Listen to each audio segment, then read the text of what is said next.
আজ ভারতসহ বেশ কিছু দেশে পালিত হলো ঈদ উল ফিতর। গতকাল আরবসহ মধ্যপ্রাচ্যের বেশ কিছু দেশে ঈদ উল ফিতর পালিত হয়। আমরা আপনাদেরকে দেখাচ্ছি ভারতবর্ষের মুর্শিদাবাদ জেলার ঔরঙ্গাবাদের একটি ঈদগাহ ময়দানের চিত্র।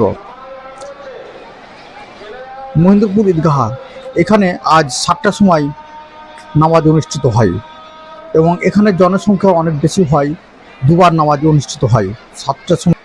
আজ সকাল 7 ঘটিকায় প্রথম জামাত শুরু হয় এবং দ্বিতীয় জামাত শুরু হয় 8টায়। আমরা আপনাদেরকে দেখাচ্ছি দ্বিতীয় জামাতের দৃশ্য।